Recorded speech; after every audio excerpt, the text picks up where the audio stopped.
Hello fellow sim racers, today I'm taking a look at the United Racing Design 2015 DTM mod pack.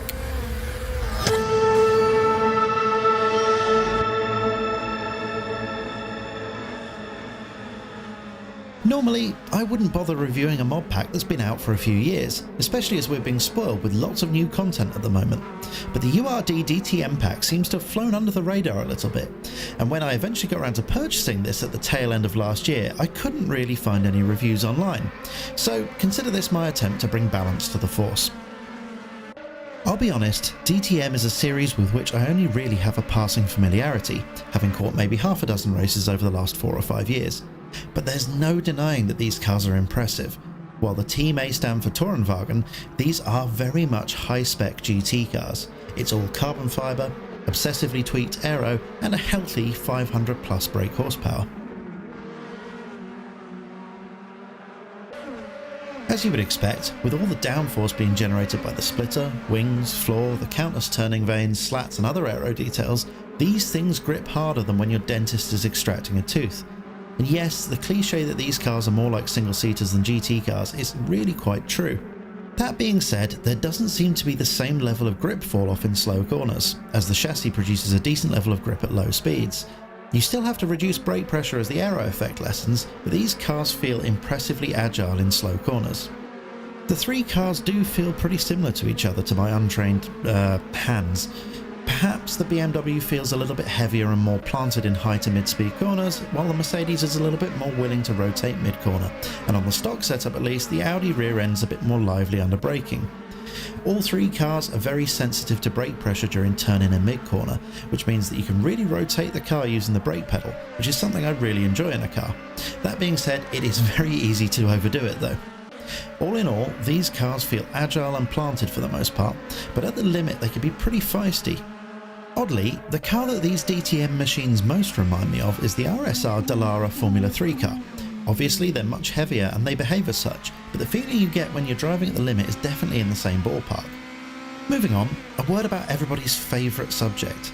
As most of you probably know, these cars all have DRS, which is, well, rubbish.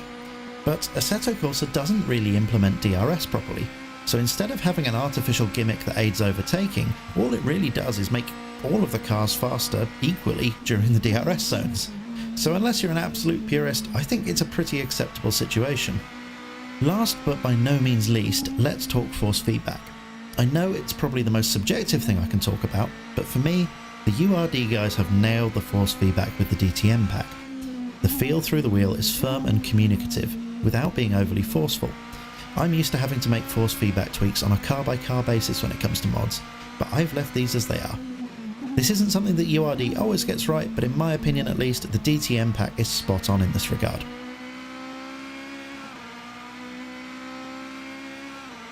I appreciate that opinions vary wildly on this, but despite my preference for classics, I really do like the look of modern DTM cars. To me, they look purposeful. No, more than that, they look beastly.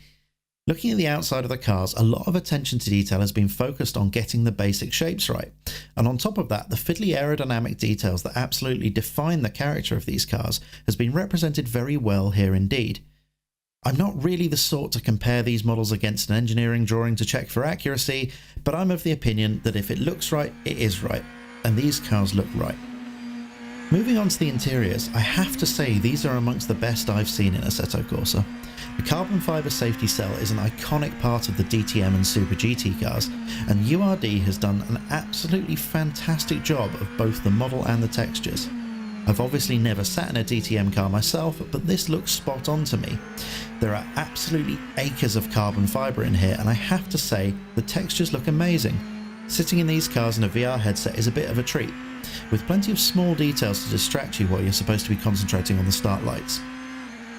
A quick word about skins before we move on.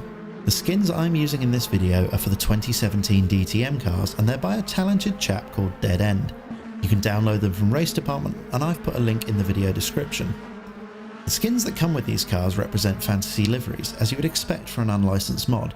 Now, there's nothing wrong with the skins that the URD guys have included, in fact they're very well put together, but if you're like me, you'll want to go and get some skins that represent the real series, if nothing else to get hold of that amazing looking Deutsche Post BMW.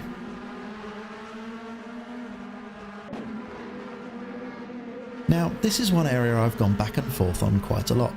To start with, I was very impressed with how dynamic and lively the cars all sound, but after a while the internal audio started to feel a little nasal, almost whiny in fact. But having gone back and listened to some onboards of the real cars, I'm reminded that, well, that's very much what they sound like. The BMW in particular seems to have a very prominent whine, which I assume is from the diff. So actually, all things considered, I think the URD guys have done a really great job when it comes to the sound for these three cars.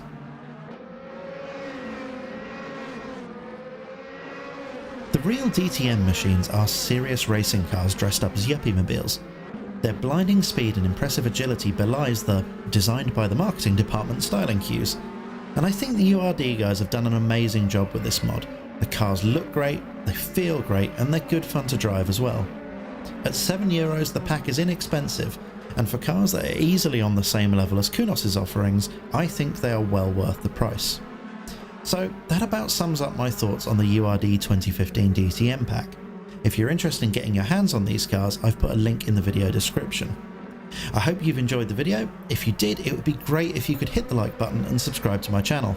As always, thank you so much for donating your precious time by watching. It is very much appreciated. So all that's left to say is goodbye and enjoy the rest of your day.